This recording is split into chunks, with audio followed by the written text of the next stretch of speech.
Ed Gein. For more than a century, the movies have brought our most vivid nightmares to life.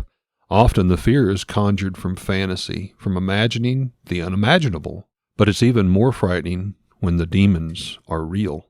Norman Bates in Psycho, Leatherface from Texas Chainsaw Massacre, Buffalo Bill and Silence of the Lambs. Each of these characters were not dreamed up, but rather inspired by the real man. His name was Ed Gein, and tonight we take you down one of the most disturbing and terrifying real-life horror stories you could ever conjure in your dreams. From a child born into this world, we are taught what to believe. Closed-minded we become, fearful to be deceived. Still we desire to know what lies beyond that locked door. The art of the storyteller, conjuring tales of legend and lore. History hidden, lost knowledge, things forgotten and the unknown. These are the things that direct us and will set the tone. Welcome, friends, to another episode of Nightmares on the Lost Highway.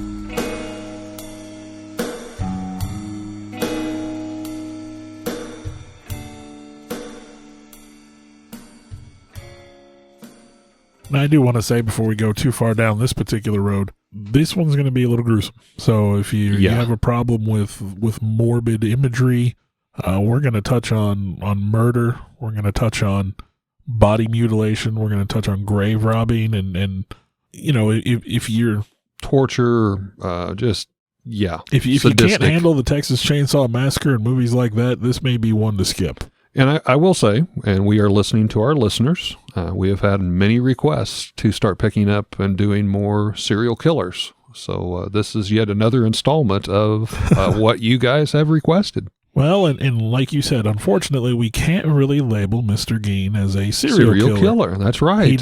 He didn't kill enough people, which is a horrifying statement to actually use. Let's dig into this creepy dude. Plainfield, Wisconsin is where this story actually starts. 1957. It's the home to about 700 people. In today's population, it has increased to about 849. The man we're going to be talking about tonight is Edward Theodore Gein. He was actually born in La Crosse, Wisconsin, just a little kind of southwest of Plainfield. He was born in 1906. His father was an alcoholic, but a former grocery store owner there in La Crosse, Wisconsin. His mother was Augusta. She was a very devout religious woman. Some might even say fanatical and demeaning. Now, Mother Augusta, pushed the family to sell the grocery store when Ed was only 8 years old.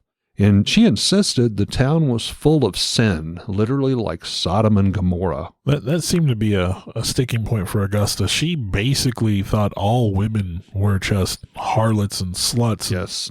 And just full of sin and vice. She, after they sold the business, they moved to a 155-acre farm in the Plainfield, Wisconsin area. That became the family's permanent residence. And she took advantage of the isolation to kind of preach at the boys and hammer home this idea that women were horrible and terrible and just a corrupting influence. To me, I thought that was a little strange because in similar stories that you read, many of the women that are so devout, fanatical, religious, they often believe the man is, the sin. And I won't get into all the gruesome details, but certain parts of the man anatomy, is even tortured and, that kind of stuff. So it was really weird for me to hear this, that she felt the woman was the seed of evil, if you will. Yeah, it's really strange. And especially because, her being a woman. Yeah. So, but yeah, apparently the boys, Ed and his brother would only... Henry. Yeah, his brother Henry. They would only leave the family farm to attend school, and that was it. And they only attended, I believe, up to the 7th grade. And anytime they would try to have friends over to the house or anything, Mama Augustus would quickly usher them off and shun them and tell the boys that, there's no good here. don't have friends. You can't trust them, and especially girls and women. Yeah, she was fervently religious, like you said, nominally Lutheran. She constantly preached to the boys about the innate immorality of the world, the evils of drinking, her belief that all women except for herself were promiscuous and instruments of the devil. She reserved time every day to read to them from the Bible, and she preferred verses from the Old Testament and Book of Revelation, especially those concerning death, murder, and divine retribution. I mean, she was a gloom and doom, fire and brimstone type. So. She definitely, from what I understood, was very dominating, not only with the boys, but even with her husband. Who she hated, according to record. Yeah, just despised him. Which I guess he was an alcoholic and was barely able to keep jobs. And maybe being married to someone like that might give you a reason to. Might drive you to drink. But I did find a couple incidences, and I think this might help shed a little bit of light on Ed as he matures here. She would intervene when the father would come home intoxicated and drunk, and sounded like in a very battered family surrounding. She would intervene and protect the boys, especially Ed, being the youngest from his father. And so I think there was kind of this very strange relationship that started very early. As you said, she demanded that nobody be around the house. She kept her boys safe and sheltered, not only from Dad, but the outside world. And Ed respected her for that. I mean, kind of put her up on a pedestal by all means. And she was love-hate relationship, She was a very important figure in his life. Now, Ed himself, he was shy. Classmates and teachers remembered him as having very strange mannerisms when he was in public. He would seemingly laugh at random, as if laughing at some internal joke. Sat over at a table by himself and kind of carry on conversations. Like you said, Augusta punished them when they would try to make friends. But despite poor social development, Ed did do fairly well in school, and he particularly excelled at reading. So, on April 1st, 1940, his father died of heart failure related to his alcoholism at the age of 66. At that point in time, Henry and Ed began doing odd jobs around town to help cover living expenses. And from what I understand, they were very handy. Both were intelligent, very hardworking, good morals. Could help out, whether it be chopping firewood, helping on farms. I even found where Ed actually babysat children in the town. Babysat for the neighbors. And he seemed to enjoy babysitting. It seemed like he identified more with children than he did with adults. The boys were considered to be reliable and honest in the area, so they had a pretty good reputation, and they were helpful. At some point, Henry began dating a divorced mother of two, and he had planned to move in with her. I'm sure that didn't go over well with Mama. Yeah, no, he was worried about his brother's attachment to their mother at this point in time. He saw that, the women didn't have to be like that, and there could be a life outside their home. And he started to speak ill about their mother around Ed, and that bothered Ed. That he responded with shock, and that hurt his feelings. He couldn't believe you talked bad about Mama. Yes, yeah. And this may be the beginning of the history that eventually becomes Ed's story, the part that everybody knows. On May 16th, 1944, Henry and Ed were burning some vegetation on the property that they lived on there at the farm when the fire got out of control, and it drew the attention of the local fire department. By the end of the day, the fire department had, of course, extinguished the fire, and after all the firefighters had gone, Ed reported his brother missing. Yes. I have no idea where he's at. Yeah, I don't know where he's at. We just got separated in the smoke. So with lanterns and flashlights, a search party was assembled, and they set out to look for Henry. What they did find was Henry laying face down on the ground. And ironically, Ed took them right to his body. I didn't see that. Yes. Yeah, apparently. I don't know where he's at, but yeah, he's right here. Yeah, apparently Henry had been dead for some time, and the apparent cause of death was heart failure. And said at the time he had not been burned or otherwise injured, but I believe later on it was revealed that he did have bruising on his head. Mm-hmm. And it's possible, honestly, already at this point, it sounds like there's some foul play here. A little bit of animosity towards brother speaking out against Mama Augustus. Now the police did dismiss the possibility of foul play. Again, these boys had a good reputation. Why would you think anything bad had happened? Again, very small rural town. There was a fire. Yep. Accidents happen. The county coroner officially listed cause of death as asphyxiation, so the assumption is he got caught in the smoke, I would assume, from the fire. The authorities accepted this theory, and no official investigation was ever conducted, no autopsy ever performed. Yep.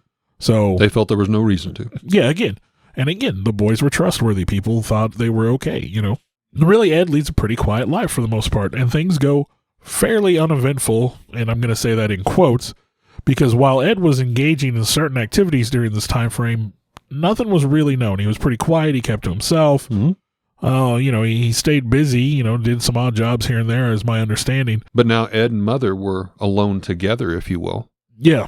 So he had the full infatuation of his mom. Yep. And I hate to maybe go out on a limb and say this, but brother out of the way, father previously out of the way. Yeah, and really, some experts say that this was sort of the Cain and Abel moment for Ed, and this was where he started killing. But again, there was never any issues brought up. I mean, later on during the questioning about one of the deaths he was involved in, a state investigator did ask him about Henry's death, but again, even at that point, he was denying any involvement in it. So after death of brother Henry, him and his mother are now alone. And Augusta had a paralyzing stroke shortly after Henry's death, and Ed devoted himself to taking care of her at that point. Yep. And then sometime... Literally worshipped the ground. She walked on, cared for her, everything. Now, an interesting story that does come out of this time frame is sometime in 1945, Ed recounted a story that he and his mother had visited a man named Smith. He lived nearby, and they had gone over there to purchase some straw for the farm. According to Gein, Augusta witnessed Smith beating a dog while he was there. And a woman came from inside the Smith home, and she yelled. She's like, "Stop beating the dog." She's yelling at him for beating this dog.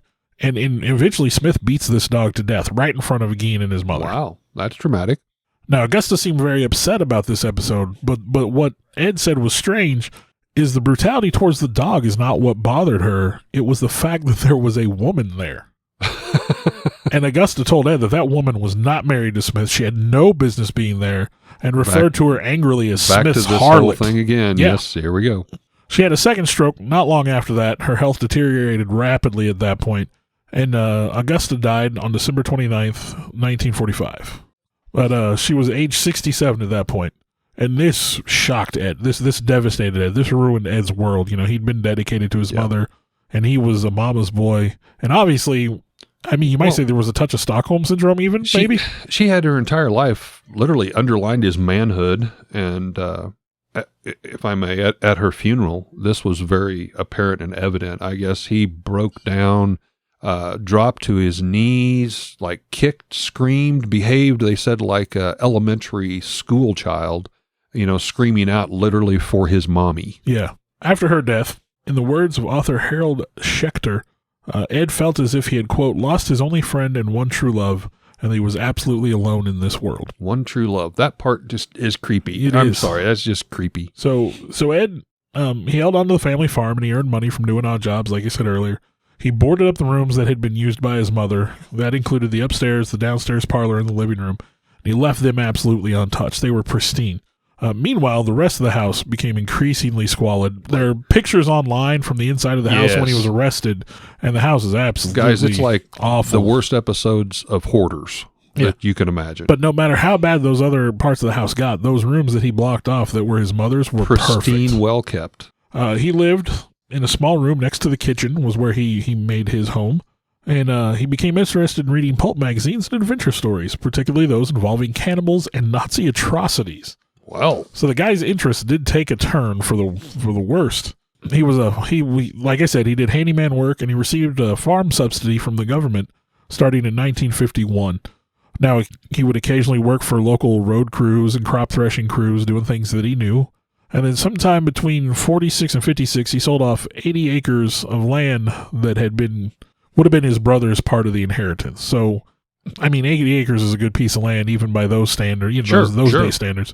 Now, you got to remember, I mean, during this time frame, here this man is, lost his father, lost his brother, lost his mother, had been completely isolated his entire life. Nothing of that has changed. His mom had left him terrified to have any relationship with a woman, or much less even another guy as a friend, living in kind of this dilapidated old farmhouse. Living in squalor. Literally kind of falling down around him.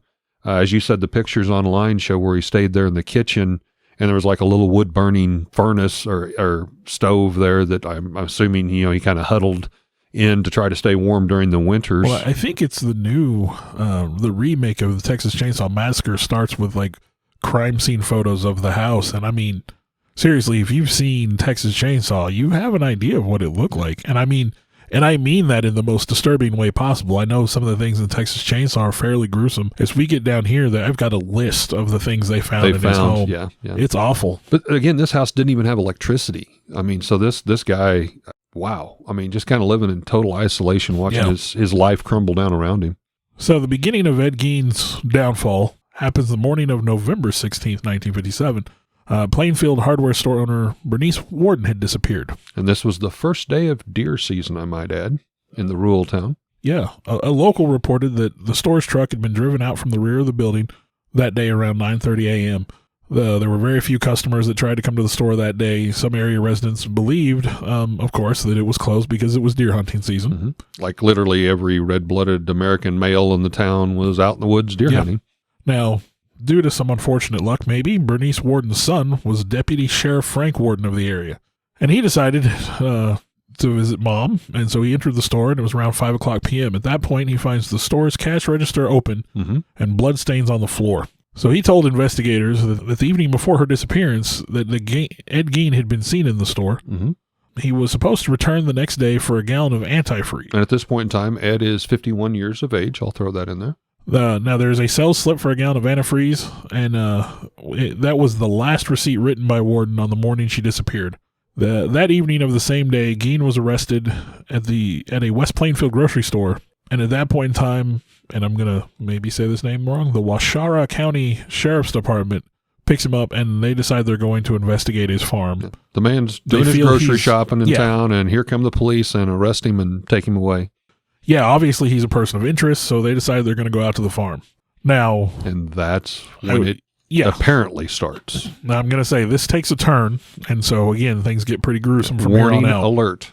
So a sheriff's deputy, upon entering the property, discovers Warden's decapitated body in a shed. She's hung upside down by her legs with a crossbar at her ankles. There are ropes at her wrist. She's been dressed out like a deer, in quotes. She had been shot with a .22 caliber rifle, and it is obvious that these mutilations of her body were made after her death. Now, if you've been keeping track of local events, that sounds a little familiar. That sounds very familiar to what we have going on right here in nearby Pulaski County. And I think we intend to address that with an episode later on after, we want to be respectful about the situation, obviously. Yeah, definitely. But that does sound similar to some recent events here. Now, I do have a little insert I'll throw in. Later on during the investigation and the court hearings and the psychologists that were all brought online, they questioned Ed about this, and he said, I do remember looking at a .22 rifle in the store. Yeah. I do remember her handing me the bullets to put in it, and some people will say, well, right there, he's loading a gun. But again, people, this was a different time. It wouldn't be that uncommon to check your ammunition in a gun. It sounds really weird in today's time frame. You can go into Bass Pro and buy guns and carry them with you, buy ammunition in the store and carry it with you to this day. So it's not it sounds weird. Sounds weird, but it's not as weird as you think. But he even kind of suggested that he doesn't ever remember aiming the .22. At her, doesn't remember shooting her. This pattern of not remembering events. Maybe it was an accidental discharge, and then you just took her home and dressed her out like a deer and hung her upside down. Well, and again, as he's investigated may not be the right word, but this pattern of not remembering certain events does come up. Yes. Now, when authorities searched the house, there was an inventory, and again, no electricity. They're going in with lanterns and flashlights, guys. And again, I don't know if you want to say trigger warning or what, but here's the list of what they found in the home. Whole human bones and fragments thereof, a wastebasket made of human skin covering several chair seats. Very nicely upholstered, according to the pictures and what I'm read. Skulls on his bedpost, female skulls, some with the top sawed off, bowls made from human skulls, a corset made from a human torso skin from shoulders to waist, leggings made from human skin, masks made from the skin of female heads, Mary Hogan's face mask in a paper bag, and her name will come up a little bit later again, Mary Hogan's skull in a box, Bernice Warden's entire head in a burlap sack, Bernice Warden's heart in a plastic bag in front of Gein's pot-bellied stove. Even these next few are even hard for me to... 9 vulva in a vulvae, I guess maybe is the plural, in a shoebox, a young girl's dress, and the vulvas of 2 females judged to have been about 15 years old, a belt made from female human nipples. Yes. 4 noses, a pair of lips on a window shade drawstring, a lampshade made from the skin of a human face. I'm sorry, that one just, wow. Yeah, and her fingernails from female fingers. Now, when I compare this to Texas Chainsaw, you can see how Texas Chainsaw was inspired by this. Absolutely. And again, I mean, disturbing. Texas Chainsaw is a movie. You can watch that and say, okay, this isn't real, and that's fine. But understand that Texas Chainsaw was heavily inspired by the story of Mr. Ed Gein. And so those things, the photographs from the movie are fine. When the cops investigated, that's what they really found. Well, and then again, as I referred to in the opening, Norman Bates and Psycho obviously is the relationship between Ed and his mom, where it is Norman and his mom. And then, of course, Buffalo Bill in Silence of the Lambs, he is doing a lot of those same things. He's, skinning, has facial masks, making a body. You have the Firefly family from Rob Zombie's House of a Thousand Corpses and Devil's Rejects. Again, the things you see in those movies, I mean, they were taken from directly from this. Really disturbing stuff. Now, of course, all these items were photographed at the state crime lab and then, in quotes, decently disposed of. Decently disposed of. I'm assuming they were, buried, at least given some last rites. Now, when questioned, Ed Gein told investigators that between 1947 and 1952, he had made as many as 40 nocturnal visits to 3 local graveyards. And this is where, obviously, some confusion comes in about him being a serial killer. Yeah, he didn't kill people for the most part. Technically, he had, I think, two, possibly 3 deaths attributed to him. But you heard Bill's list of multiple skulls and organs and stuff. So yeah, that came from borrowing those items from unfortunate dead people. But yeah, he said he made as many as 40 visits to local graveyards at night.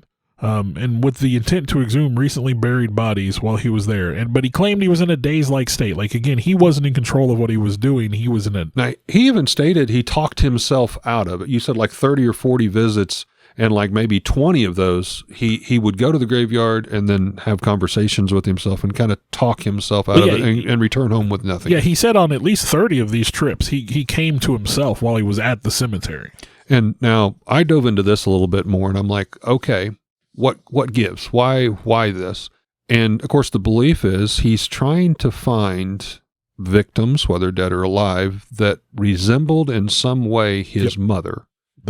He was looking for the graves of recently buried middle-aged women that he felt resembled her. And then you might ask, well, he's isolated. How well is he going to know what that person looks like? Well, that was answered by an interview to one of the local citizens who knew and grew up around Ed, remembers him fondly, said Ed would always be the type, if you would see him about, he would come over and talk with you and chat, and said he was a little bit odd, but he was always very friendly, but said he started this deal where he would show up at the funerals, and literally he was staking out who he felt looked like his mother and who might be a potential, for lack of a better term, dig me up victim. So this is creepy stuff. I mean, here this guy is attending funerals, scoping out dead victims. Yeah, kind of gruesome. So he admitted to stealing from at least 9 graves in the local cemeteries, and he led investigators right to those locations. Mm-hmm. They did open the graves. They opened 3 test graves just to see. Yeah, is this guy pulling our leg, or is he legit? And 2 of those graves, I believe, were found to be empty, and it was clear that the bodies had been disturbed. And that was another thing when they investigated him or was questioning him. He didn't deny any of it. No, he was. Oh yeah, I did that. I dug this grave up and this one over here, and there was apparently 3 different graveyards in the vicinity. And like you said, he just freely, I'll show you. I'll take you right there. Never made any excuses, just acted like it was common. Apparently, soon after his mother's death, he had begun to create what he called a woman suit. And so that he could become his mother, to literally crawl inside her skin. He denied having sex with any of the bodies. He said they were too gross. They smelled too bad. Smelled too bad. He also admitted to the shooting death of Mary Hogan, who was a tavern owner who had been missing since 1954.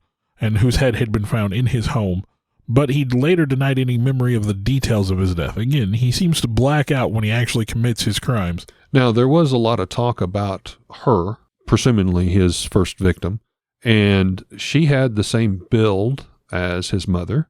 However, she was kind of the total opposite. Here, his mom, a devout religious fanatic, and then here the bar owner, Mary Hogan, was a bar owner.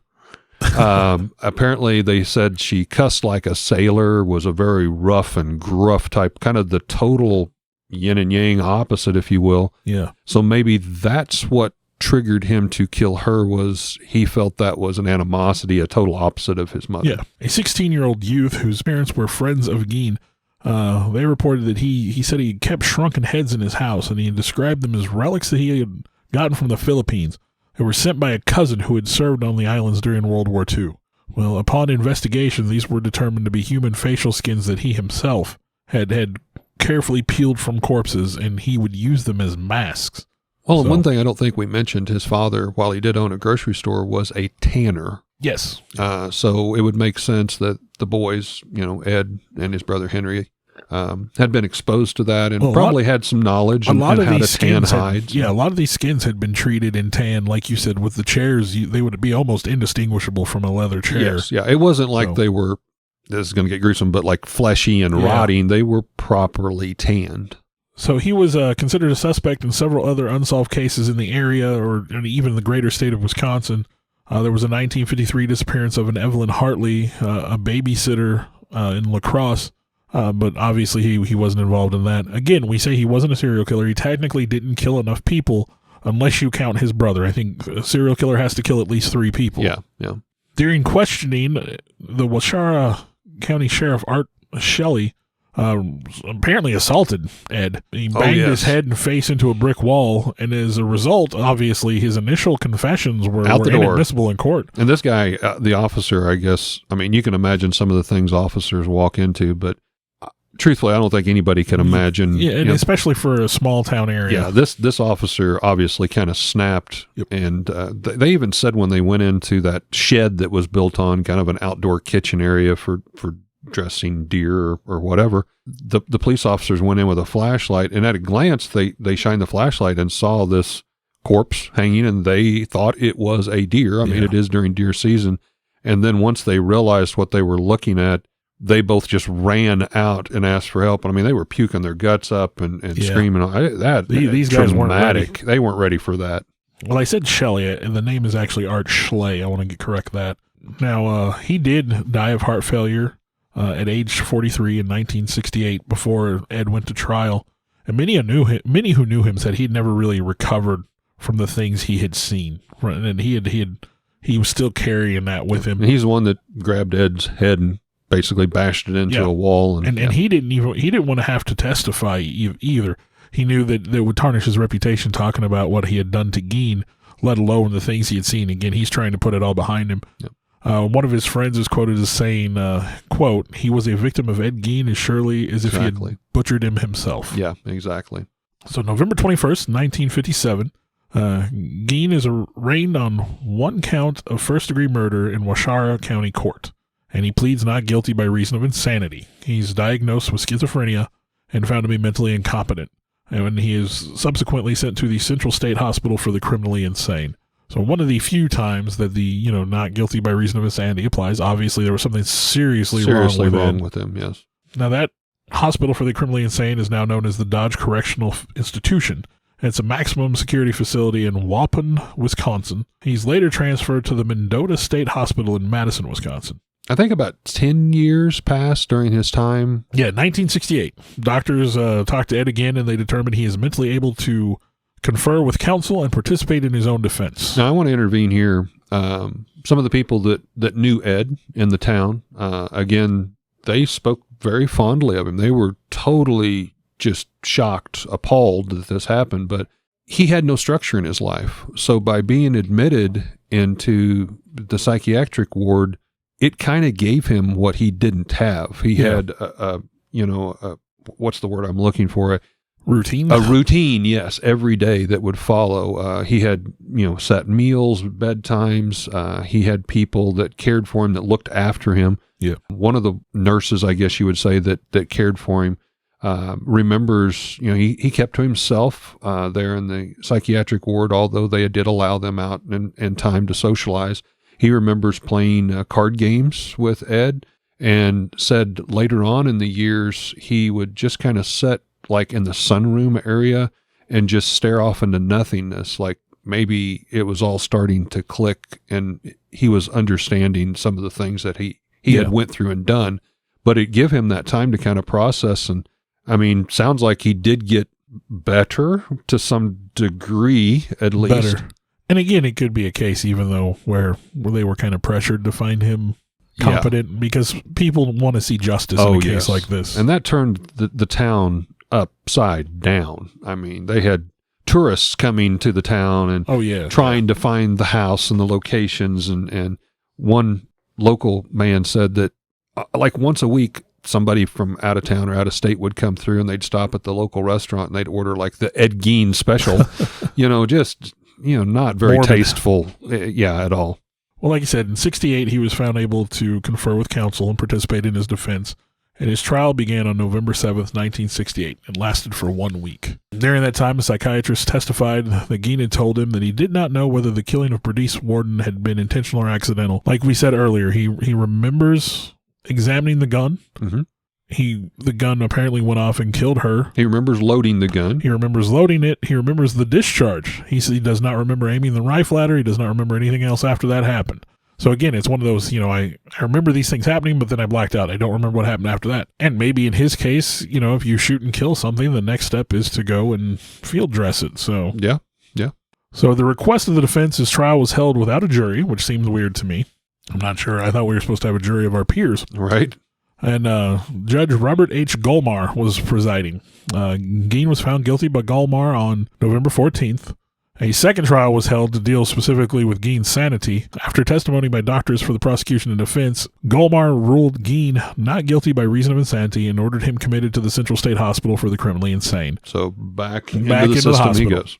And that's where Gein spent the rest of his life. Judge Gulmar wrote, in quote, "Due to prohibitive costs, Gein was tried for only one murder, that of Mrs. Warden. He also admitted to the killing of Mary Hogan." So he admitted to 2 deaths. Mm-hmm. Or he was tried for 1 death. He admitted to another. If you add his brother into that, that's 3. And I believe when you talk about mass murderers versus serial killers, the definition is a mass murderer kills a bunch of people all at once and stops. A serial killer kills a bunch of people over a series of time or a period of time. And so technically he would qualify if he's responsible for his brother's death. If the magical number is 3. Now, one thing we hadn't touched upon and is cannibalism. He's field dressing these people out. It seems obvious that it was there, but it was never... he's not doing too well financially, obviously. There was mention that part of the flesh off of one victim was there by the stove when it was found like in a Ziploc bag. It seems that he had to have been involved in that, but it's never really stated that he did. He never really confessed to it. And again, you're never going to know if he did or not. But under the pretenses, I would almost be shocked with all the things that he did do if he didn't partake of cannibalism. Yeah, you would think, as gruesome as it sounds, you would think that would have to be part of it almost. Why would you, you put your mind in the headspace of a serial killer, which is dangerous, and you don't want to do that. But why would you dress something out if you're not going to? Some questions are left better unanswered. You don't really. I believe. I don't think you need the answer to that. So after his death, Gein's house and his 195-acre property were appraised at $4,700, which seems crazy low. It does to me too. And if you account for inflation, that'd be equal to about $42,000 in 2020 terms. So it does seem low. The house was there. From the pictures I saw, literally of the auction, there was at least 3 barns, outbuildings of decent size. And maybe it would be the reputation of the property that affects the price too. Maybe. But that being said, they had a huge turnout for that auction, but there was a little bit of a twist the night before, I believe. Well, his possessions were scheduled to be auctioned on March 30th of 1958, and it was concerned that obviously there were rumors that the house and land could become a tourist attraction. The locals did not want that. Yeah, they could literally the new owners opened the house up for tours, and yeah, that's not what the town wanted to be known for. Yeah. Early on the morning of March 20th, the house is destroyed by fire. Oops. So, a deputy fire marshal reported a garbage fire had been set about 75 feet from the house by a cleaning crew who were given the task of disposing of garbage. That hot coals were recovered from the spot of the bonfire, but the local fire investigator did say that the fire did not spread along the ground to the location of the house. So arson, of course, is suspected. Unfortunately, the house totally was engulfed and burnt down before they could get that out. Doesn't this sound familiar? Yeah. As in local news. So it's kind of a weird parallels here. Yes, it is. The official cause of the fire is never determined. When Gein learned of the incident while he was in the hospital, he just sort of shrugged and he's like, just as well. Gein's 1949 Ford sedan, which he used to haul the bodies of his victims, sold at public auction for $760, $6,800 in 2020 terms, and it was sold to Carnival sideshow operator Bunny Gibbons, who charged carnival goers 25 cents admission to see Ed Gein's murder car. And it goes on tour. Gein himself died in the Mendota Mental Health Institute due to respiratory failure secondary to lung cancer on July 6, 1984. So he lived quite a while and died, in the 80s. So he lived longer than you would have thought. He was 77 at that point. Souvenir seekers have chipped away pieces of his gravestone at the Plainfield Cemetery, and the stone itself was eventually stolen in the year 2000. It was recovered in June 2001 near Seattle, Washington. It was then placed in storage at the Washara County Sheriff's Department. The grave site now is currently unmarked, but it is not unknown. Gein is interred between his parents and his brother in the cemetery. Now back to the auction. I saw some online photos. That was a record auction for attendance. They showed the fields around there, and there was just cars after cars. And as the townspeople were kind of reluctant and fearful of, it seemed like there was a lot of those people that showed up, and people were even asking. I'm kind of ad-libbing here, but hey, would that lamp made out of human skin possibly be for sale at the auction? There was that type of questioning. Things like that sound gruesome. Now, I'm a heavy metal fan. When I went to Ozfest, it's almost 20 years ago now. You're showing your age now. Yeah, Korn was one of the bands there, and Jonathan Davis has a touring museum of the macabre, if you will. Yep. And he has things like, art done by serial killers and like different artifacts. There's definitely a niche for that. There's a market for that. People definitely would have spent good money to get some of Gein's possessions. Yeah.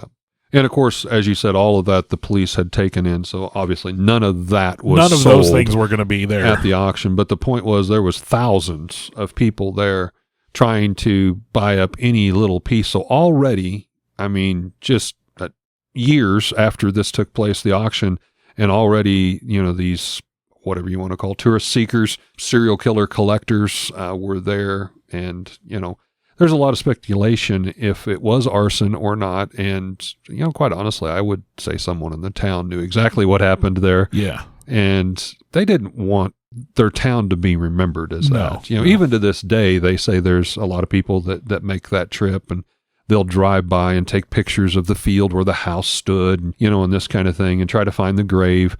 But, again, like that statement where they would come through to the restaurant, I'll have the Ed Gein special, It's just like people are so the locals don't want that. Inconsiderate. They don't want to be remembered for that. And the fact that that's the kind of, okay, I would be lying if I said I didn't have an interest in serial killers. But again, to be disrespectful to the people who've lost their lives, he killed people. Yeah. He maybe didn't kill a lot of people, but he still killed people. Desecrated People lost their lives. Of their loved ones. Yeah, he desecrated graves, which, depending on your own feelings, either the body is just a vessel or whatever, but it's still the remains. Someone's family, someone's family member, someone's mom or sister or whatever, he violated that sanctity of the grave. Yep. So, you shouldn't be celebrating that. No. We started this off with Gein's influence on popular culture.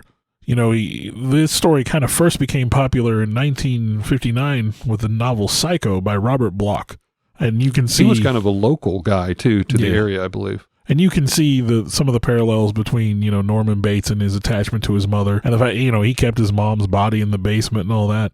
I would post some spoiler warnings, but if you haven't seen Psycho by now, you're a little behind. And there's even the series that came out, Norman Bates. And now, this story's been loosely adapted into numerous films, including Deranged in 1974 In the Light of the Moon in 2000, which was released in the U.S. as the Ed Gein in 2001.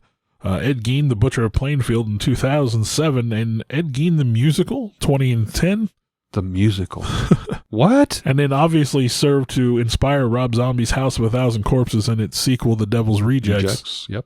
And Ed Gein has served as the inspiration for many notable fictional serial killers. Norman Bates from Psycho, Leatherface from Texas Chainsaw, Buffalo Bill, Silence of the Lambs, Dr. Oliver Thredson in the TV series American Horror Story Asylum. Mm-hmm. And even in the novel American Psycho, Patrick Bateman is allegedly quoting Ed Gein when he says, "You know what Ed Gein said about women? He said, when I see a pretty girl walking down the street, I think two things. One part of me wants to take her out, talk to her, be real nice and sweet, and treat her right. And the other part wonders what her head would look like on a stick." Now, that quote is not Ed Gein's quote. It actually is, it belongs to Edmund Kemper. You know, Gein was, you know, you see the pictures of Ed Gein, he looked just like a local farmer type, you know. Yeah. You'd see this guy sitting at a diner in any small town in America where you got a lot of farmers. Maybe a pair of coveralls on and a vest or something. And a ball cap on his head and Yep. just kind of, you know, sun-weathered. And a jovial type of guy, kind of jokingly. And even in the courtroom, there was pictures of him. And, I mean, he was just dressed regular, leg crossed over the other one, seemed very relaxed. And yeah, if you'd have seen him in a restaurant or walking through Walmart, you'd have never given him a second glance. Now, ironically, there was, of course, a lot of interviews with people, you know, in the years following, and some of those people are still alive that, you know, of course, remember Ed. They were young children at the time, but a couple of the women in town did kind of come forward and said there was something about his eyes that kind of give them the creeps. They never really said much about it because their parents or whatever knew the family, and they're like, oh, no, he's fine. So it was kind of that peer pressure. Yeah. Some vibes were going off, but they were said, oh, no. Again, he was just a common guy. Again, many people that they interviewed, he was very well liked, very well trusted. If they needed some work done around the house or maybe at their mom's house or whatever, he's the guy to go get. He was a handyman around town, and him and his brother were trusted. And he did painting, he did roofing, Yeah. he did decks, mowed lawns, you know, babysit children, which that part's really kind of creepy and scary in its own part. But, you know, again, he was a trusted man of the area. And while he didn't live right in town, you know, he kind of lived outside, but he would make several trips into town and got along with everybody, it seemed. Yeah. I mean, it just goes to show that you never really know who's living next door until something happens. I mean, I remember my brother asking me, what do you think about these things that are happening, you know, here in the news? Was it the Windyville area, I think? Mm-hmm. And I was like, well, that's some real Texas Chainsaw level stuff right there. Yeah. You know, and then, you know, if you, by extension, you think Texas Chainsaw is inspired by Ed Gein, and again, you see some parallels, the property burning down, the body dressed out. Yep. Were these guys trying to duplicate what Ed did, or were these guys just coincidentally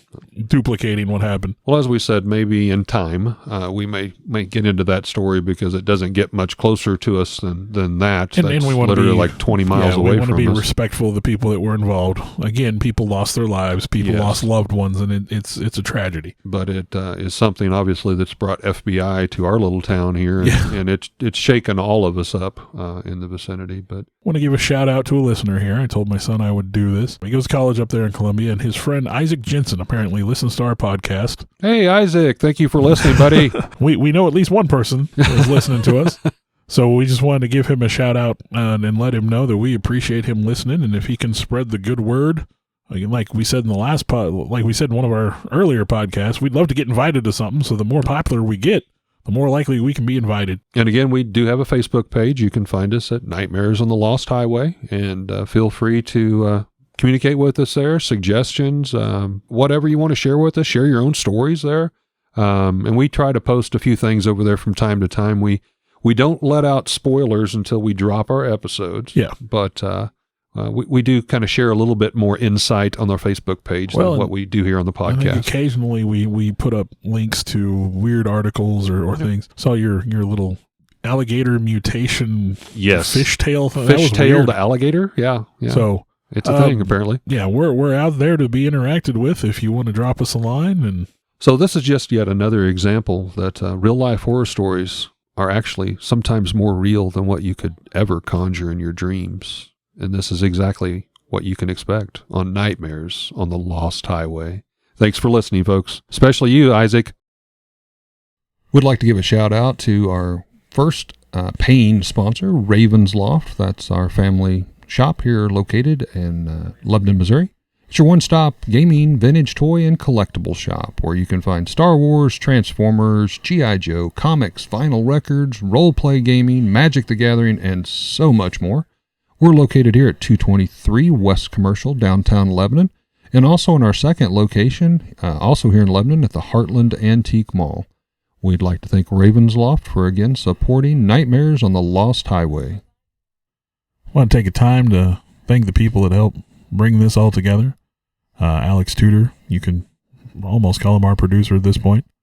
Sarah Tudor, who also helps with some of the technical stuff. I want to take a moment to extend thanks to Eric for letting us use his space to record in, kind of our makeshift studio. I, in turn, would like to thank Bill for, one, putting up with me and using this camaraderie to do something we both very much love and enjoy doing, and thank Bill's family for allowing him to spend all the time to work and clean up our recordings and present them in what you hear in the final terms, the final edition, if you will. And I'd like to thank all of you for continuing to listen. I know we've got some loyal followers out there. We do this as a labor of love, but we're happy that there are people that enjoy it hopefully as much as we do. Thank you very much.